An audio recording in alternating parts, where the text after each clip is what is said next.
Hola amigos de YouTube que visiten mi canal. Hoy vamos a meternos al mundo de la ciencia ficción, del suspenso, del drama. Hoy vamos a recordar y confirmar por qué una película que fue estrenada hace 45 años causara tanto impacto y generara tanto interés al grado de llegar a constituirse como una de las más taquilleras del cine de Hollywood. Vamos a conocer aspectos desconocidos en el rodaje de Tiburón, su director, sus personajes principales y detalles que sin duda van a ser sorpresivos. Vamos a ello. Iniciamos.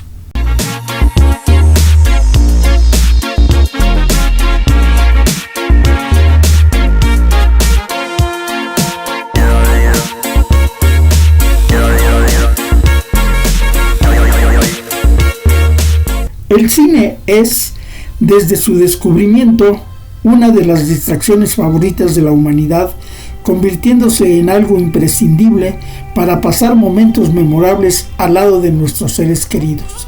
Las cintas o películas que se exhiben en las salas cinematográficas dejan huella y se disfrutan, sea del género que sean, y los hay de todos tipos, pero solo conocemos y disfrutamos de las diferentes actuaciones de artistas, ya sean de renombre o de incipientes que apenas inician en el séptimo arte.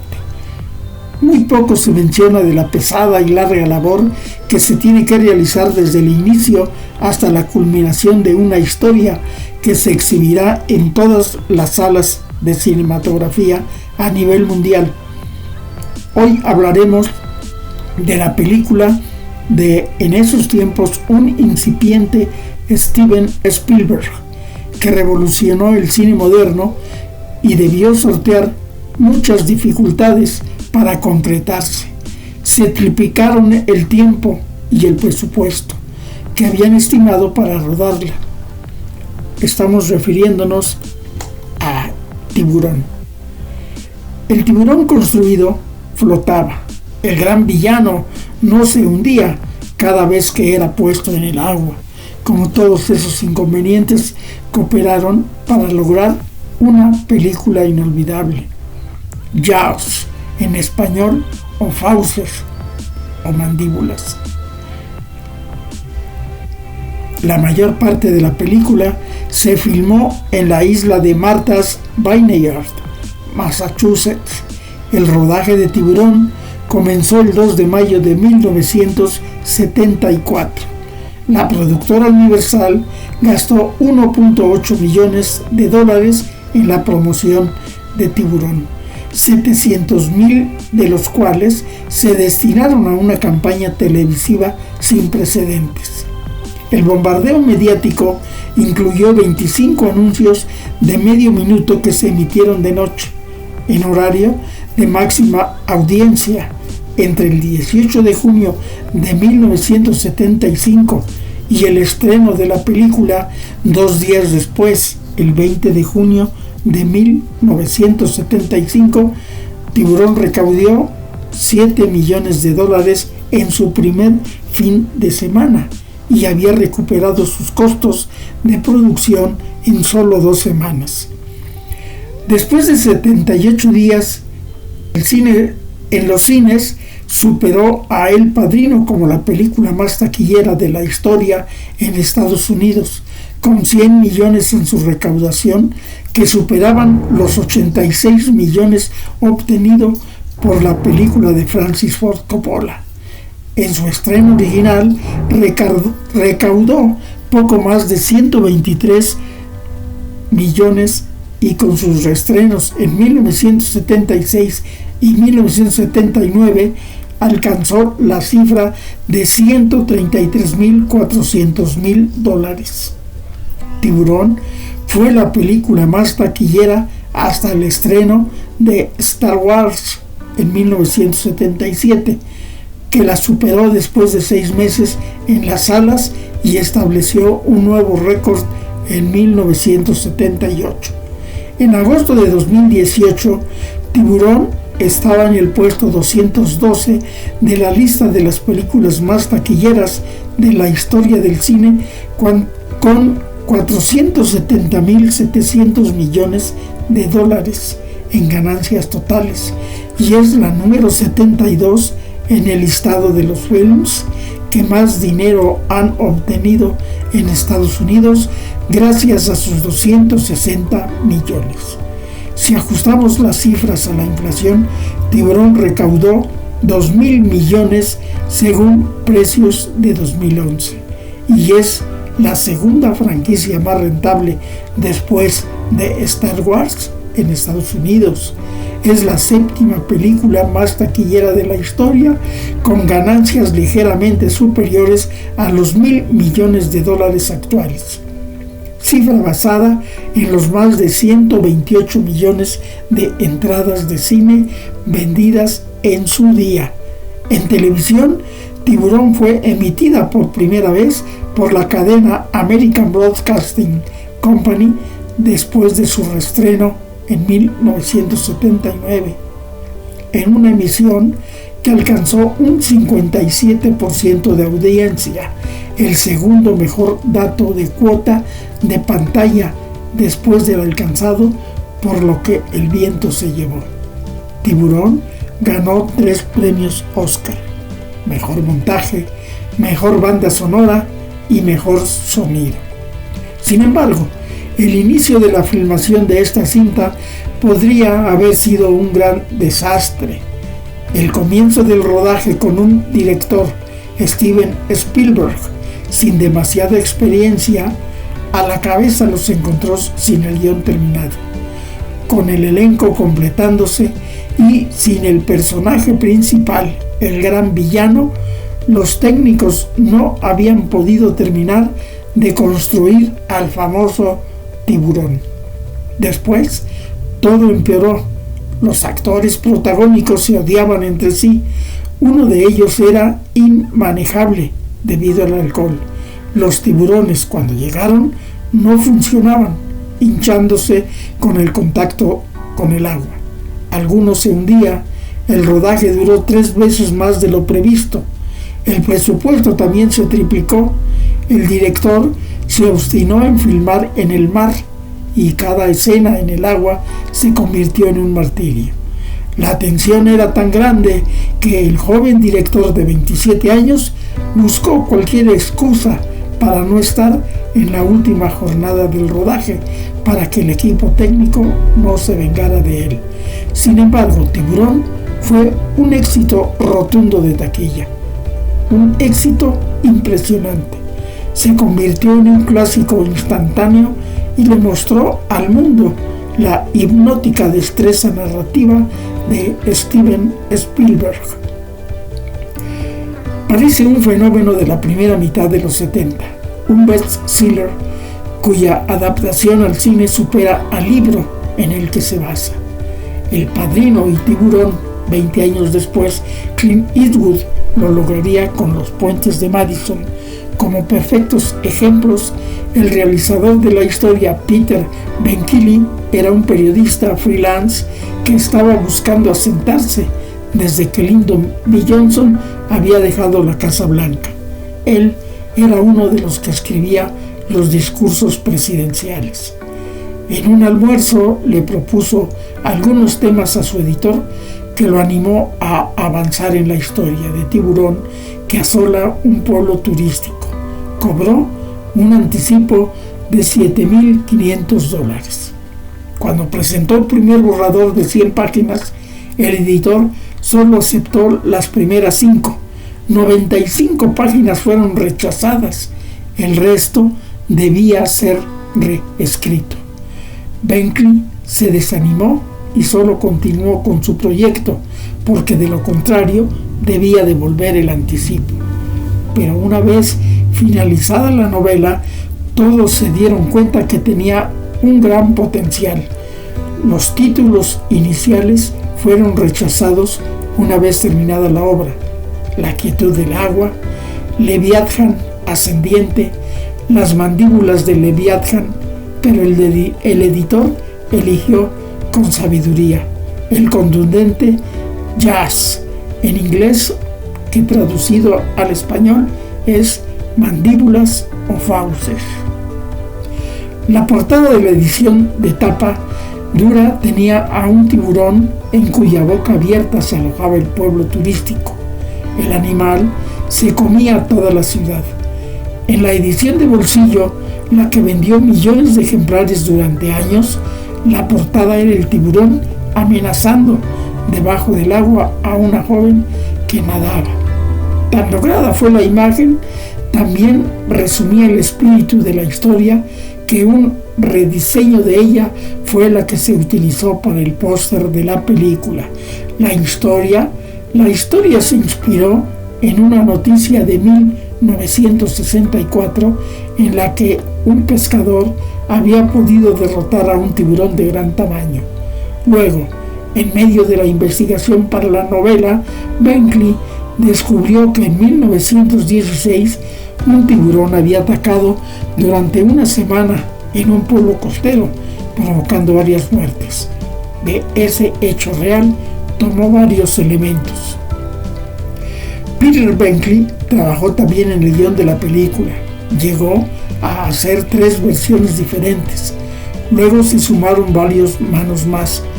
Carl Gottlieb, el otro que aparece en los créditos como guionista, fue quien siguió reescribiendo escenas en el medio del rodaje. Gottlieb también hacía un papel. Benchley, después de haber obtenido notoriedad con esta obra escrita, nunca pudo repetir el éxito de Tiburón. Consiguió notoriedad con su siguiente libro, El Abismo, el mayor mérito de la posterior adaptación cinematográfica en la escena indeleble de Jacqueline Bisset con la camiseta mojada y traslúcida. Al final de su vida se convirtió en un conservacionista, escribiendo un par de libros sobre los tiburones, con un arrepentimiento expreso por la imagen que generó de los escualos en la sociedad. Richard Zanuck y David Brown, los productores de la película, leyeron el libro antes de su publicación. Ambos lo hicieron la misma noche. Al día siguiente hablaron por teléfono. Los dos estaban muy entusiasmados. A la tarde compraron los derechos. Zanuck, tiempo después, dijo que si hubiera vuelto a leer el libro no lo hubiesen comprado, porque una vez pasado el deslumbramiento por la historia, se hubiera percatado de las enormes dificultades que acarrearía la filmación. El director elegido fue un joven de 27 años que venía de estrenar su primer film, Loca Evasión. Sin embargo, el trabajo se lo ganó por otra película, por un trabajo televisivo, la excepcional Duelo a Muerte. No deja de ser cierto que también llegó a dirigir el proyecto, porque el anterior elegido, en las reuniones previas con los productores, no dejaba de hablar de la ballena. Esa falta de precisión zoológica tal vez le entregó al mundo una obra maestra. Lo primero que hizo Spielberg fue meter mano en el guión. Eliminó muchas subtramas. Las principales, una relación extramatrimonial de la esposa de Brody, Roy Scheider, con Hooper, Richard Dreyfuss, y la conexión entre el alcalde de la ciudad y la mafia. También dotó de tridimensionalidad a los personajes. En esa historia nadie es querible. El lector termina deseando que gane el tiburón, dijo Spielberg sobre la novela. La elección de los actores tampoco fue sencilla. Los productores insistieron para que el protagonista fuera Charlton Heston, pero Spielberg se opuso. No quería que hubiera una superestrella. Eso iba a provocar que los espectadores supieran desde el principio que él iba a salvar. Además, Heston venía de sobrevivir a un terremoto y a una desgracia en el aeropuerto. A priori, se sospechaba que iba a soportar el ataque de un tiburón. Roy Scheider obtuvo el papel gracias a una fiesta, entre copa y copa, mientras trataba de seducir a alguien. Scheider escuchó que en un grupo detrás suyo un director contaba una historia. El actor dejó de prestar atención a su conquista y quedó prendado del relato. Spielberg estaba relatando una de las escenas en donde todo sucedía de una forma tan rápida que el actor dejó de prestar atención a su conquista, quedando prendado de ese relato. Spielberg estaba relatando una de las escenas finales en la que Quint era devorado por el tiburón, que lo fue a buscar hasta dentro de su embarcación. Scheider, que venía de tener un enorme éxito de público y crítico con La Conexión Francesa, se interesó y se ofreció para uno de los papeles. El director no estaba tan convencido al principio, lo creía demasiado duro para el papel. Él deseaba que ese jefe de policía costero fuera humano y algo frágil. A pesar de que Spielberg dijo que Richard Dreyfuss fue el gran primer elegido, hubo otros antes que él. Se pensaba en John Boyd, en Joel Grey, Jeff Bridges, pero Dreyfuss, rechazando la primera oferta para hacerse cargo del oceanógrafo Hooper, en una función privada vio El Gran Canalla, la última película que había protagonizado. Le pareció tan mala y su actuación tan fuera de registro que creyó que una vez estrenado el film ya nadie lo iba a contratar. Por lo tanto, iba a aprovechar hasta ese momento y tomar todos los proyectos posibles. Spielberg dijo que Richard Dreyfuss fue el primer elegido para la película. Para el papel del duro cazador de tiburones, la primera opción fue Lee Marvin. Robert Duvall, al que buscaron para jefe de policía, quiso ser el perseguidor de la fiera y no hubo acuerdo. Los productores propusieron a Robert Shaw, con el que habían trabajado en El Golpe. El trío de actores principales muestra un desnivel en sus interpretaciones, como si los tres estilos pertenecientes a tres generaciones diferentes colisionaran. Un amplio espectro, desde el clasicismo y dureza de Shaw hasta la ductilidad y soltura de Dreyfuss. La relación entre los tres fueron tensas a lo largo de todo el rodaje. Shaw era complicado y su tendencia a tomar de más potenciaba los problemas. La escena en la que él estruja una lata de cerveza mientras que Hooper le responde haciendo lo mismo con un vasito de papel, pero con toda la furia en sus gestos, se añadió a último momento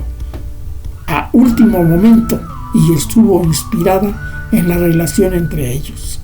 Spielberg se mantuvo lejos de los conflictos entre las tres estrellas para que esa tensión se viera reflejada en la película, pero el principal protagonista de la película, que es el tiburón, desde la primera hasta la última escena, uno de los grandes villanos del cine moderno, esa primera escena con la chica nadando desnuda, la música de John Williams, el zarandeo, la fuerza desconocida, el terror y la muerte de la joven, es su presentación. Susan Blackburn se construyeron 3 tiburones diferentes. Cada uno costó $250,000, pero todos tuvieron diferentes problemas de funcionamiento. Eso complicó de manera impensada el rodaje. Spielberg fue cambiando sobre la marcha. El animal no aparece entero hasta los 80 minutos de una película que dura 2 horas. Si bien los tiburones construidos para el rodaje trajeron muchos problemas, Spielberg no tuvo la menor dificultad para bautizarlos. Apenas los vio, les puso Bruce, el nombre del tiburón más cercano a sus afectos, su abogado Bruce Reimer. La película casi le cuesta la cabeza a George Lucas, literalmente. Cuando el primer prototipo del tiburón estuvo terminado, Spielberg se lo mostró a sus cofrades, Martin Scorsese, George Lucas, John Milius y Spielberg. Jugaban y se divertían accionando las palancas que abrían y cerraban la boca del escualo. alguien tuvo la ocurrencia de sacar una foto. Le pidió a George Lucas que pusiera la cabeza en las fauces del animal para simular, pero la boca se cerró y el director de American Graffiti quedó atrapado mientras profería aullidos desesperados. Luego de tocar todos los botones posibles, alguien logró que el animal de utilería arrojara su mordida. El rodaje fue desastroso. El plan inicial era de 55 días. Hasta el día 30 todo marchaba sobre ruedas. Tiempo y dinero. Claro que solo habían filmado las escenas en tierra. La casa de Brody, la playa, el centro municipal. El resto se convirtió en un martirio, que después de todo revolucionó la historia del cine moderno. Los días que nos salía todo bien, filmábamos 5 escenas. En uno normal, entre 2 y 3, pero la mayoría ni siquiera podíamos terminar una, declaró el director. Spielberg terminó necesitando 159 días de rodaje y $9 millones de presupuesto. En un momento los directivos de Universal, la productora a cargo, estaban divididos. Algunos ejecutivos lo querían echar, otros, muy pocos, lo defendían. Posiblemente lo que lo haya salvado fue que todo resultaba tan complejo. El escenario era tan único que nadie, excepto Spielberg, podía ponerse a la cabeza del proyecto en medio del rodaje. Ese fue su seguro. Cuando pensaban variantes del guión o de cómo resolver ciertas escenas, a nadie se le ocurría cómo seguir. En cambio, Spielberg sabía perfectamente dónde quería llegar y de qué manera hacerlo, aunque saliera el triple y tardara 3 meses más en hacerlo. Lo que complicó todo fue la postura irreductible del director de filmar en el mar. En Hollywood, ese tipo de escenas se filmaban en un gran tanque de agua construido en un estudio. Spielberg se negó. Necesitaba el movimiento del mar, los cielos, el vértigo de ondular del agua, las faltas de certezas. Así, el equipo debió enfrentarse a tormentas, embarcaciones averiadas, grandes olas, mareos y pequeños desastres cotidianos.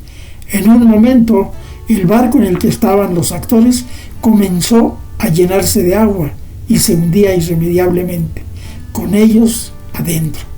La leyenda dice que el director gritaba desesperado: «¡Salven a los equipos de sonido y la cámara!». Esa ambición de Spielberg puso en riesgo su carrera.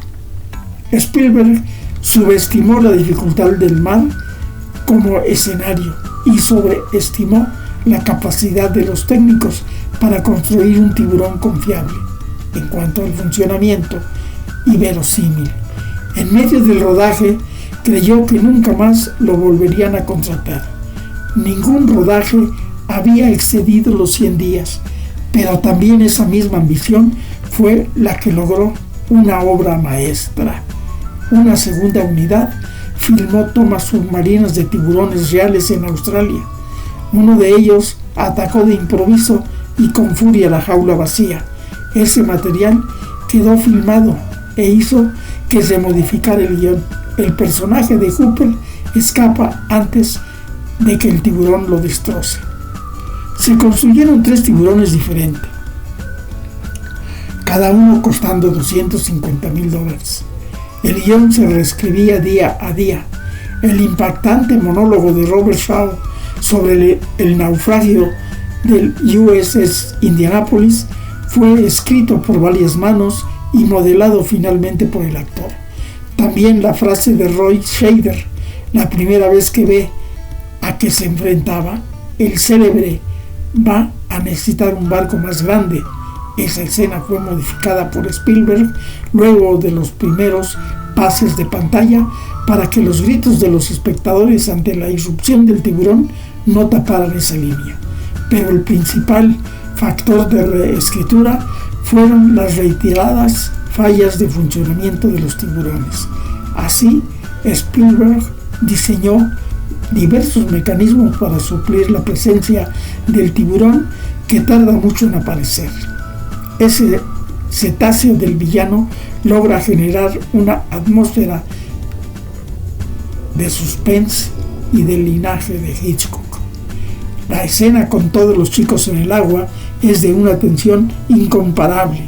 Más adelante creó el artificio de los tambores amarillos para que se pudiera seguir amenazante trayectoria.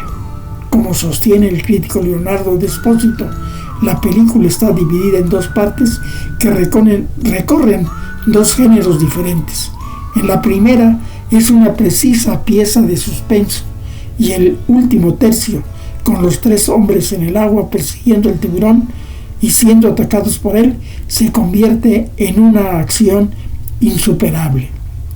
Cada vez que el tiburón no funcionó, se llenó de agua o parecía demasiado poco real en una toma. Fue una excusa para que la película mejorara, para que Spielberg hiciera gala de su genio cinematográfico. Cada una de las soluciones que encontró, mezcla de talento, conocimiento e intuición, de nuevo, genio, perfeccionó el film y lo llevó a una altura que no tenía en las previsiones. El desenlace, la manera en que logran matar al tiburón, también fue una incorporación de Spielberg de último momento. Tanto en la novela como en los primeros guiones, el animal moría por las diversas heridas que recibía, pero Spielberg apeló a la mejor tradición del cine de aventuras y le dio un final más impactante y literalmente explosivo. El tanque de oxígeno, que al reobservar la película nos damos cuenta que es plantado magistralmente en varias escenas anteriores, aplicando de manera perfecta la teoría del arma de Chekhov, y el disparo preciso del jefe de policía producen el final del atacante. Spielberg subestimó la dificultad del mar como escenario y sobreestimó la capacidad de los técnicos para construir un tiburón confiable. La película no sería lo mismo sin la banda sonora de John Williams. Esa música tiene una presencia física, es el tiburón. El crescendo se hace insoportable, es terrorífica, brutal, siniestra, genial. En muchas partes del film no preanuncia el ataque, es el ataque mismo. Dos notas repetidas con furia. John Williams eligió que uno de los instrumentos fuera una tuba, una decisión poco frecuente. Spielberg, la primera vez que escuchó el tema principal, creyó que se trataba de una broma. Le costó darse cuenta que a partir de ese momento esa música sería el leitmotiv del peligro inminente. Williams creó un tema de dientes grandes y filosos que se convirtió en sinónimo de suspense. Tiburón fue el primer gran blockbuster de verano. Su estreno, el 20 de junio de 1975, 45 años atrás, revolucionó la explotación comercial del cine. A partir de este film, los estudios buscaron dar a conocer sus grandes tanques en esa época del año. Cambió la manera de entender el cine y de cómo se comercializa. Fue la primera película en estrenarse masivamente en cientos de salas, en ser acompañadas por merchandising y agresivas campañas publicitarias. En la televisión, el resultado comercial, naturalmente el artístico también, fue extraordinario. Se convirtió en ese momento en la película más taquillera de la historia. 2 años después, la desbancó, como ya mencionamos líneas antes, Star Wars, la obra de George Lucas, amigo de Spielberg, y con el ajuste por la inflación, Tiburón se encuentra entre las 10 películas que más recaudaron en la historia. Amigos, esto ha sido una breve remembranza de lo que se hizo en la filmación de esta majestuosa cinta. En México causó una conmoción total, y no tan solo en México, lo hizo en todos los países donde esta película se estrenó. Todavía a la fecha, el admirar esa obra de cine en la televisión o en cualquier parte en donde sea exhibida causa expectación, causa conmoción, causa un efecto tremendo en observar a ese tiburón y escuchar su fondo musical. Si ustedes se quedaron hasta el final de este video, se los agradezco infinitamente. Si les gustó, regálenme un me gusta. Si no les gustó, regálenme lo que quieran. Y si no se han suscrito, suscríbanse, porque seguiré subiendo videos que van a ser del agrado de todos ustedes. Amigos, cuídense. Se despide su amigo Rafa Pimentel, deseándoles lo mejor para todos ustedes en esta época de pandemia. Quédense en casa, que nada nos cuesta. Hasta la próxima.